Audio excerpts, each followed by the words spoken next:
मतदान भी हुआ तो बिहार में भी चुनावी तापमान लगातार बढ़ता जा रहा है। बिहार में कई सीटों पर रोचक मुकाबला है। इन्हीं में से एक सीट है पाटलिपुत्र सीट। इस सीट पर एक बार फिर मीसा भारती का मुकाबला रामकृपाल यादव से होगा। हालांकि दोनों का आमना सामना पिछले चुनावों में भी हो चुका है, जिसमें रामकृपाल यादव ने बाजी मारी थी।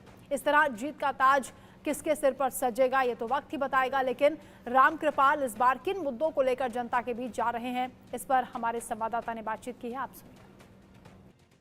मैं 5 साल काम किया हूँ, जनता का सेवा किया हूँ, बिना कोई स्टॉप किए हुए। यानी ये कहिए कि 24/7 सर्विस दिया है हमने। नंबर 1। हम तो आपके साथ भी रहे हैं मनेर में। हाँ, बिल्कुल बिल्कुल। और कभी जनता से अलग नहीं रखा अपने आप को। मेरा पूरा कार्यकाल लंबे काल से बीता है। तो नंबर 1।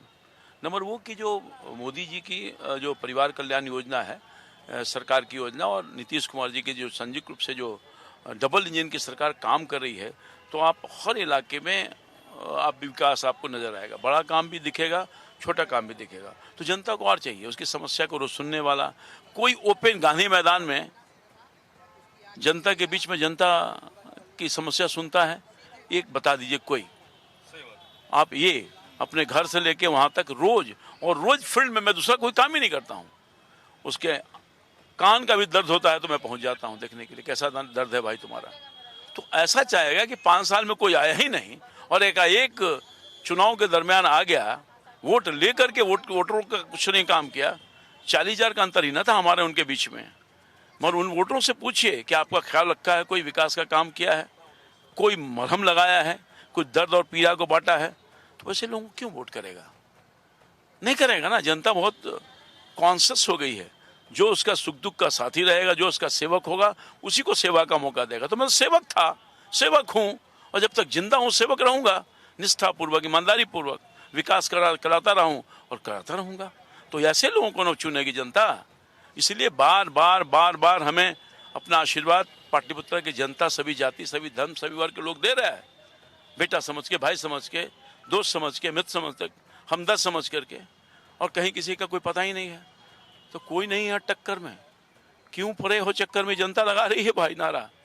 हर घर से एक ही आवाज, एक बार फिर मोदी सरकार, एक बार फिर मोदी सरकार, यही है आवाज।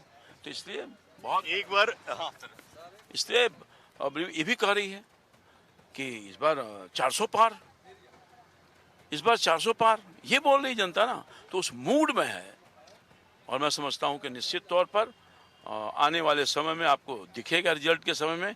और पाटलिपुत्र की जनता तो बिल्कुल तैयार बैठी। पाटलिपुत्र सीट पर आपके समक्ष जो नेता हैं, उनके लिए आप क्या संदेश देना चाहेंगे? आपके आपका जो मेन विपक्ष है, क्या संदेश देना चाहेंगे? कुछ भी बोलना चाहेंगे? क्या बोलेंगे हम क्या बोलेंगे भाई? जनता बोलेगी। जनता से आके पूछ लीजिए कि विपक्ष हमको सामने रखिए और विपक्ष को सामने रखिए, उनसे संदेश देने का काम कीजिए। मैं क्या बोलूंगा? मैं तो काम में व्यस्त हूँ, जनता की सेवा में व्यस्त हूँ। करता रहूंगा जब तक जीवित हूँ। पाटलिपुत्र की जनता का सेवा